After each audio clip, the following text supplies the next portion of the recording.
بسم اللہ الرحمن الرحیم. السلام علیکم. Welcome back to my show the Sara Khurram show. Welcome to my Quran class series. اس سے پہلے میں لائیو آئی تھی اور میں نے سورہ بقرہ کی کچھ آیات کو ڈسکس کیا تھا، جس کے اندر اللہ تعالیٰ نے شروع کی آیات میں ہمیں بتایا ہے متقی ہونے کی، تقویٰ کی نشانیاں، جس کے اندر اللہ فرماتا ہے کہ متقین کے لیے ہدایت ہے. پہلی نشانی ہے کہ وہ غیب پہ ایمان لاتے ہیں.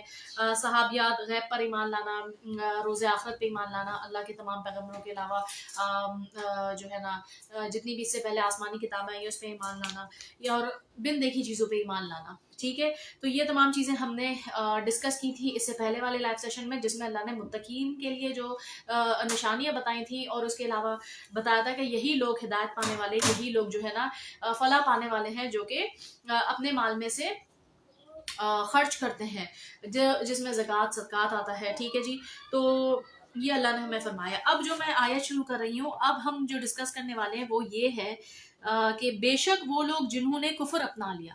اب ہم بات کر رہے ہیں کہ وہ لوگ جو کہ بھٹکے ہوئے ہیں، ان کے بارے میں اللہ تعالیٰ کیا فرماتا ہے. سورہ بقرہ ایک ایسی آیت ہے، اچھا اللہ تعالیٰ نے قرآن کی ایک سیریز بنائی ہے، اور سورہ بقرہ کی اتنی اہمیت ہے کہ یہ کافی بڑی سورت بھی ہے، سب سے بڑی سورت ہے. اس کے علاوہ جو ہے نا یہ قرآن پاک جو نازل ہوا 23 سال کے عرصے میں، یہ جو ہے نا اس کی سیکوینس قرآن میں تو دوسرے نمبر پہ ہے، یعنی کہ جو ہے نا سورہ فاتحہ کے بعد ہے. لیکن جو اصل اس کا جو یہ نازل ہوئی تھی نا، وہ ہوئی تھی تقریباً 17 سے 18 سال بعد. یعنی کہ جو جب اللہ تعالیٰ نے دیکھا، جب اسلام کی دعوت دی، کافی پیغمبر اور بہت سارے قومیں گزری، اور اللہ نے جب دیکھ لیا کہ اتنی قومیں ہیں یہ اس طریقے سے ہدایت اور پیغمبر بھیجنے کے بعد بھی نہیں سدھر رہی، تو جب ان پہ عذاب اللہ تعالیٰ بھیجتا تھا، تو ان تمام کے واقعات اور ساری چیزیں دیکھتے ہوئے، اس کو مد نظر رکھتے ہوئے سورہ بقرہ نازل ہوئی تھی، جس کے اندر اسٹارٹنگ میں ہی، کیونکہ قرآن شروع میں جو ہے نا ہمیں جھنجھوڑتا ہے، اور وہ اسی لیے جھنجھوڑتا ہے کہ قرآن جو ہے نا شروع میں بتا دیتا ہے کہ پرپس آف لائف. اسٹارٹنگ میں بھی ہمیں بتا دیا کہ متقین کی نشانیاں کیا ہیں، جو میں بار بار ڈسکس کر چکی ہوں.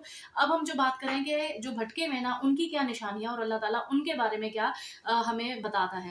تو بے شک وہ لوگ جنہوں نے کفر اپنا لیا، ان کے حق میں دونوں باتیں برابر ہیں، آپ ان کو ڈرائیں یا نہ ڈرائیں، وہ ایمان نہیں لائیں گے. اللہ نے ان کے دلوں اور ان کے کانوں پر مہر لگا دی ہے. اللہ تعالیٰ ہمیں اس حالت سے بچائے. واقعی ہمیں ہر لمحہ، ہر پل دعا کرنی چاہیے کہ اللہ تعالیٰ ہمیں حالت نفاق سے بچائے. نفاق، اس کو نفاق کہتے ہیں. نفاق یہ ہوتا ہے کہ جب آپ کی ہدایت آپ سے چھین لی جاتی ہے. اچھا، جب مجھے اتنا شعور نہیں تھا، یا میں جب قرآن خود سے پہلے پڑھتی تھی، مطالعہ میں نے اور جیسے اور چیزیں نہیں سیکھی، اور لوگوں سے قرآن کی تعلیمات جب نہیں لی، تب میں یہ سوچتی تھی کہ اللہ تعالیٰ جو ہے نا اس طریقے کی اگر بات کر رہا ہے کہ ان سے ہدایت چھین لی جائے گی، یا ان کے آنکھ اور کانوں پہ پردے ڈال دیے جائیں گے.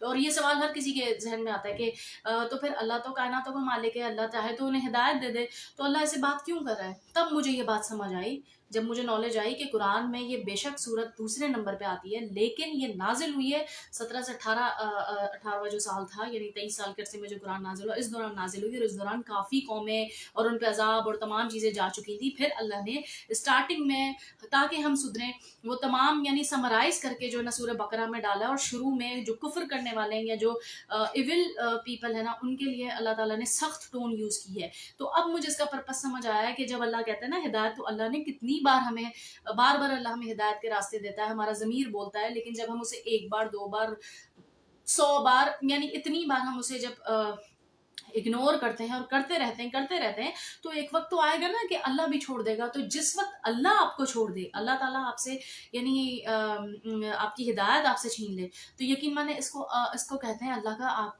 آپ کے حال پہ چھوڑ دینا. تو ہمیں دعا مانگنی چاہیے کہ اللہ تعالیٰ ہمیں اللہ بچائے، اور ان چیزوں سے اللہ تعالیٰ ہمیں محفوظ رکھے. اور جو ہے نا کیا کہتے ہیں، اس کی بات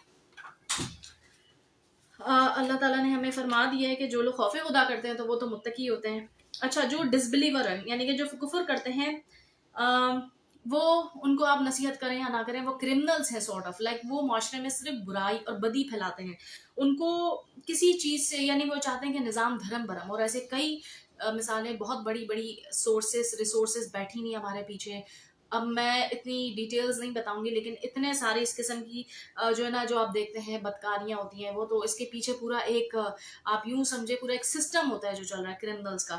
تو ان لوگوں کے لیے اللہ تعالیٰ، اور ایسے لوگوں کے لیے جو گزر چکے ہیں اور جو ابھی بھی ہیں، ان لوگوں کے لیے اللہ تعالیٰ کی یہ سخت ٹون ہے قرآن میں. اب مجھے یہ بات سمجھ آئی کہ اللہ تعالیٰ نے یہ سختی یا یہ جو کہا ہے کہ ان کی آنکھوں اور کانوں پہ پردہ ہے اور انہیں ہدایت نہیں ملے گی، ان سے ہدایت چھین لی جائے گی، تو وہ کون ہے جو اتنی بار موقع دینے کے بعد بھی جب نہیں سدھرتے اور جو صرف معاشرے میں بربادی اور دھرم برم نظام کرتے ہیں، اس کے بعد جو ہے نا ان لوگوں کے لیے بات کی گئی ہے. تو جنہوں نے ایمان، یعنی آپ انہیں جتنی دلیلوں سے سمجھا دیں، جتنا بھی آپ سمجھا دیں، تو وہ جو ہے نا نہیں سمجھیں گے. ٹھیک ہے جی. اور اسلام، اچھا جی، اب ہم بات کرتے ہیں اللہ انسان کو کس کس طرح سمجھاتا ہے. اب آپ دیکھیں اللہ ہم پہ اتنا مہربان ہے، اللہ ہمیں کئی دفعہ بہت سارے موقع دے کے سمجھاتا ہے. سب سے پہلے ہمیں نیچرل انٹیوشن کے ذریعے سمجھاتا ہے، یعنی جسے ہم نفس لوامہ کہتے ہیں. ٹھیک ہے جی. تو وہ کیا ہوتا ہے، ضمیر ہمارا اکثر ہوتا ہے نا، ہم کتنا ہی جھوٹ بول لیں، کتنا پریٹینڈ کر لیں، لیکن ایک انسان کو اندر سے پتا ہوتا ہے وہ کیسا ہے، وہ کیا کر رہا ہے. اور بار بار ایک ضمیر کی آواز آتی ہے کہ نہیں یار یہ غلط ہے، یہ مت کرو. لیٹ سپوز جھوٹ بولنا سب کو پتا ہے بری بات ہے وہ، لیکن پھر بھی اگر کوئی جھوٹ بول رہا ہے ایک بار دو بار تو اسے رکاوٹ آئے گی، دل میں آئے گا کہ نہیں یار جھوٹ بولنا غلط ہے اور مجھے نہیں بولنا چاہیے. لیکن جب وہ بار بار جھوٹ بولے گا تو آپ خود سوچیں، ایک وقت تک تو اللہ اسے ضمیر کی ملامت دے رہا ہے، لیکن پھر اس سے وہ جب ہدایت چھین لی جائے گی، جب وہ نفس لوامہ، جب وہ چیز ہی چھین لی جائے گی، جب نیچرل انٹیوشن، تو پھر وہ سوچیں وہ کس قسم کے لوگ ہیں. اور اب مجھے سمجھ آیا، پہلے میرا سوال ہوتا تھا یہ کون لوگ ہیں جو اس طریقے سے ٹارگٹ کلنگز کر دیتے ہیں، یا کون لوگ ہیں جو اس طریقے سے لوگوں کا نقصان پہنچاتے ہیں، جان تک لے لیتے ہیں. تو اب سمجھ آیا یہ کون لوگ ہیں اور وہ کس طریقے سے کس لیول پہ جاتے ہیں، کیونکہ ان کی واقعی آنکھ اور کانوں پہ پردہ ہے. اللہ سے ہمیشہ اس چیز سے دعا اور پناہ مانگنی چاہیے کہ اللہ ہمیں نفاق سے، حالت نفاق سے اور اس گمراہی سے بچا لے، کیونکہ یقین مانے جب اللہ کا ہاتھ ہم سے اٹھ گیا نا تو ہم کہیں کے نہیں رہیں گے. پھر دوسرا ہوتا ہے سکس سینس کے ذریعے اللہ ہمیں سمجھاتا ہے. اس کے بعد اللہ نے سب سے ضروری اور اہم چیز گائیڈنس جو ہمیں وحی کے ذریعے، قرآن کے ذریعے دی.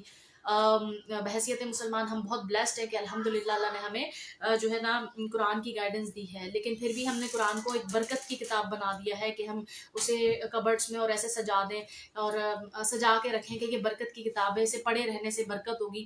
لیکن ہم یہ نہیں سوچتے کہ یہ پڑھنے کی، سمجھنے کی اور اس پہ عمل کرنے کی کتاب ہے، اور اس کو پھر آگے پھیلانے کی کتاب ہے، نہ کہ برکت کی کتاب ہے.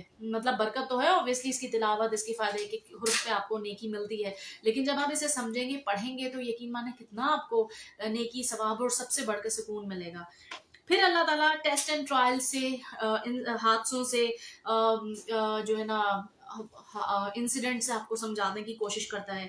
کئی دفعہ آپ کے اوپر جب آزمائش آ جاتی ہے یا مشکلات آ جاتی ہیں، تب بھی اللہ آپ کو آزمانے کی. پھر اللہ ایک طریقے سے آپ کو بہت زیادہ نعمتیں، یعنی اللہ کہتا ہے کہ یار یہ برے وقت میں بھی نہیں سمجھا، چلو اسے بہت نعمتیں دے کے، بہت ساری بلیسنگز دے کے اس کو آزماتے ہیں.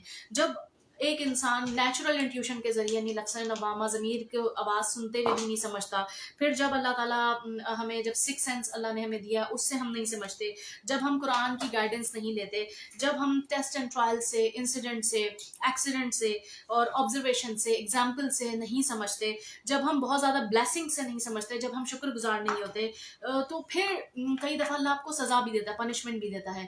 لیکن تب بھی اگر ہم نہیں سمجھیں گے، اس وقت جا کے اللہ ہمارے آنکھوں اور کانوں پہ پردہ ڈالتا ہے. یعنی کہ پھر آپ کو، یعنی اللہ نے دعویٰ کیا نا کہ پھر آپ انہیں سمجھائیں یا نہ سمجھائیں، آپ ان کو چاہے کتنی دلیلیں دے دیں، پھر ایسے جو کفر کرنے والے لوگ ہیں وہ ہدایت نہیں پائیں گے، وہ نہیں سمجھیں گے. تو جب ان طریقوں سے بھی نہ سمجھے تو ختم اللہ قلوبہم، اللہ کہہ رہے ہیں ختم اللہ قلوبہم، یعنی کہ ساری حدیں جب وہ پار کر چکے ہوتے ہیں، تو اللہ کو بہتر پتا تھا اور اللہ کو بہتر پتا ہے کہ کون ایمان لائے گا کون نہیں. تو پھر جو ہے نا اللہ کی سزا جو ہے نا وہ یہ نفاق کہ وہ آنکھوں اور کانوں پہ پردہ ڈال دیتا ہے. اس کنڈیشن سے پناہ مانگنی چاہیے ہمیں. اس لیے اللہ انسانیت کو بتا رہا ہے کہ ایک دم پردہ حائل نہیں ہوتا، بیک گراؤنڈ پہ اللہ تعالیٰ اتنی چیزیں ہمیں دے رہا ہوتا ہے، سمجھا رہا ہوتا ہے. اور لوگوں میں کچھ ایسے بھی ہیں پر ایمان لائے اور پھر وہ مومنین بھی تھے. اچھا، اب اللہ تعالیٰ نے سب سے پہلے ہمیں سورہ بقرہ میں متقین کی نشانیاں بتائیں جو میں ڈسکس کر چکی ہوں. پھر اللہ نے ہمیں بتایا ہے کہ اللہ تعالیٰ نے جو آنکھ اور کان و نفاق کے بارے میں بتایا، اور اس کے بعد اب میں آپ کو بتانا چاہ رہی ہوں کہ منافقین کی کیا نشانیاں ہیں. یہاں پہ اللہ تعالیٰ نے فرمایا ہے نا کہ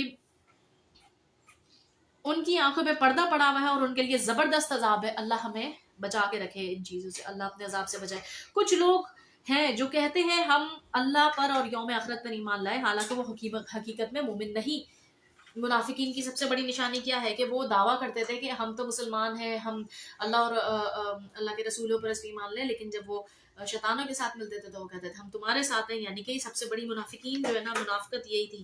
تو مدینہ میں کچھ ایسے منافقین تھے جو کلیم کرتے تھے کہ ہم جو ہے نا مسلمان ہیں, لیکن اصل میں وہ قریش مکہ سے ملے ہوئے تھے اور وہ کفار تھے اصل میں. اور مسلمانوں کا جو ہے نا وہ نقصان, مسلمانوں کا وہ فیلئر چاہتے تھے. وہ اصل میں قریش مکہ کے جو کافر تھے, کافروں سے ان کے ساتھ ملے ہوئے تھے اور یہ کہتے تھے کہ ہم تو مسلمان ہیں, لیکن یہ مسلمانوں میں رہ کے سازشیں کر رہے ہیں. اچھا, اصل میں دین وہ کیا کرتے تھے کہ وہ ادھر کی ادھر, یعنی کہ وہ اسے کیا کہتے ہیں, مخبر بنے ہوئے تھے, مسلمانوں کے راز بھی جانتے تھے اور ان کی کمزوریاں جان کے پھر جا کے وہ بتاتے تھے قریش مکہ کے جو کافر تھے ان کے ساتھ مل کے. اور اصل میں وہ دین پھیلنے سے روکنا چاہتے تھے اور اندر کے سارے حال جاننا چاہتے تھے. اب آپ یہاں دیکھیں تو ہمیں یہ بھی سمجھنا چاہیے کہ اللہ کو پتا تھا کیسے کیسے لوگ اس دنیا میں, تو اللہ نے ہماری ہدایت کے لیے قرآن میں ہر قسم کے ٹائپس آف پیپل کی کیٹیگری بھی بتا دی ہے کہ کس کس قسم کے لوگ ہو سکتے ہیں اس دنیا میں. اور وہ کیا تھے, وہ کہتے تھے ہم مسلمان ہیں, ہم تمہارے ساتھ ہیں, لیکن وہ بیک اسٹیپ کرتے تھے. اس کے علاوہ جو ہے نا کمیونٹی کو اپنے تھوڑے سے فائدے کے لیے بیچ دیتے تھے. اور جو ہے نا یعنی وہ ویلفیئر کے کام جو ہوتے تھے, جو اسلام میں زکوٰۃ اور صدقات ان کو پسند نہیں کرتے تھے, اسے روکنے کی کوشش کرتے تھے, اس میں دراڑ ڈالنے کی کوشش کرتے تھے. یہ لوگ اللہ اور اس کے رسول کو دھوکہ دینا چاہتے تھے, لیکن آخر میں وہ ہوتا کیا تھا کہ وہ اصل میں انہیں نہیں پتا تھا کہ وہ خود کو دھوکہ دے رہے ہیں, جبکہ اصل میں وہ خود کو دھوکہ دے رہے ہوتے تھے. حق اور سچائی سے دور رہتے تھے وہ لوگ, اور ان کے دلوں میں بیماری ہے, ان کا مرض بڑھ رہا ہے. اور یہ ان کی جو بیماری ہے نا, جو نفاق, وہ ایسی بیماری ہے کہ وہ ان کا مرض بڑھتا رہتا ہے. اور اصل میں ایسے لوگ جو ہے نا منافقین یا جو کفار ہے, جو سے اللہ نے کہا ہے کہ جہنم کے دوزخ کے نچلے درجے میں ہوں گے, یہ ہیومینٹی کو ایکسپلائٹ کرنا چاہتے تھے, لیکن انسانیت کو ختم کرنا چاہتے تھے. اور جو ہے نا اسی وجہ سے جو ہے نا یہ اتنا زیادہ نقصان انسانیت کو پہنچاتے تھے.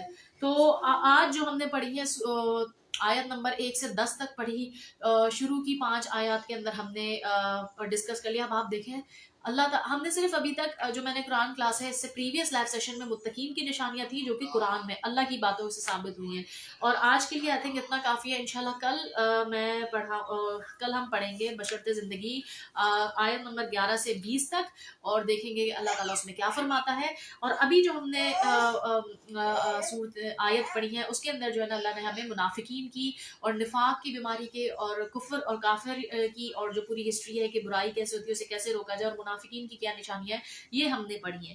تو اللہ تعالیٰ جو ہے نا ہمیں نفاق سے بچائے. یہ ایک بہت بڑا مرض ہے, ایک دل کا مرض ہے. اور اللہ تعالیٰ نفاق کیا ہوتا ہے کہ آنکھوں اور کانوں پہ پردہ پڑنا, لیکن اب مجھے سمجھ آیا کہ آنکھوں اور کانوں پہ پردہ کب پڑتا ہے کہ اللہ تعالیٰ ہمیں طرح طرح سے ہمیں سمجھاتا ہے, جس کے اندر نیچرل انٹیوشن تھا, نفس لوامہ کے ذریعے سمجھاتا ہے, یعنی اپنی ضمیر کی آواز سے, سکس سینس کے ذریعے سمجھاتا ہے, ٹیسٹ اینڈ ٹرائلز کے ذریعے سمجھاتا ہے, حادثات اور پریشانی اور ایکسیڈنٹس کے ذریعے بھی سمجھانے کی کوشش کرتا ہے. پھر اللہ تعالیٰ آپ کو کبھی کبھی سزا دے کے سمجھانے کی کوشش کرتا ہے.